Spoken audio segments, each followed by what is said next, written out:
गैर कानूनी तौर पर भारत के जेर कब्जा जम्मू कश्मीर में कुल जमाती हुर्रियत कॉन्फ्रेंस के रहनुमाओं और तंजीमों ने कहा है कि मोदी की फस्ताई भारतीय हुकूमत एक सोची समझी साजिश के तहत कश्मीरी नौजवानों को भारतीय फोर्सेज के साथ नाम नहाद झड़पों की आड़ में दौरान हिरासत शहीद कर रही है। हुर्रियत रहनुमाओं और तंजीमों ने श्रीनगर से जारी अपने बयानात में कहा कि नए मंसूबे के तहत भारतीय फौज और पुलिस बेगुनाह नौजवानों को गिरफ्तार करके उन्हें दौरान हिरासत कत्ल करने से कबल पहले से तैयार करदा एक बयान जारी करती है कि नौजवान मुजाहिदीन के ठिकाने पर ले जाते हुए एक झड़प में मारा गया है। हुर्रियत रहनुमा doctor Musaib, Jammu Kashmir democratic freedom party, Jammu Kashmir Muslim league और जम्मू कश्मीर पीपल्स लीग ने गुज़िश्ता रोज जिला इस्लामाबाद में एक नौजवान सजाद अहमद के कत्ल को मकबूजा जम्मू कश्मीर में कश्मीरियों के कत्लेआम की मोदी हुकूमत की सफाकत की ताज़ा तरीन मिसाल करार दिया है। उन्होंने इंसानी हुकूक की आलमी तंजीमों से अपील की कि वो हिंदुत्व हुकूमत के हाथों कश्मीरियों के मावराई अदालत कत्ल को रोकने के लिए आगे आए। पीपल्स डेमोक्रेटिक पार्टी की सदर महबूबा मुफ्ती ने भी एक ट्वीट में सजाद अहमद के दौरान हिरासत कत्ल का हवाला देते हुए कहा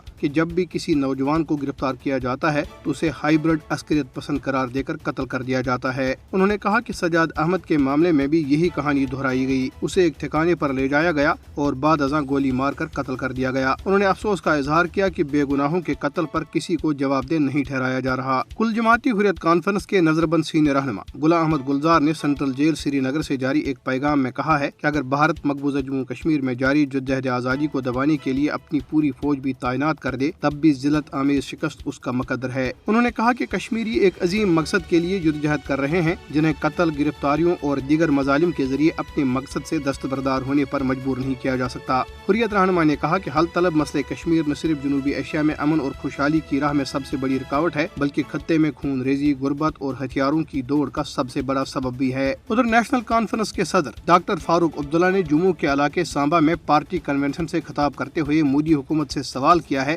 कि क्या दफा 370 और 35A की मनसूखे से मकबूजा जम्मू कश्मीर में हालात मामूल पर आ गए हैं। उन्होंने कहा कि भारतीय हुकूमत ने अगस्त 2019 में जम्मू कश्मीर की खुसूसी हैसियत मनसूख करते हुए जो दावे किए थे, जमीनी सूरत हाल उसके बिल्कुल बरक्स कहानी बयान कर रही है।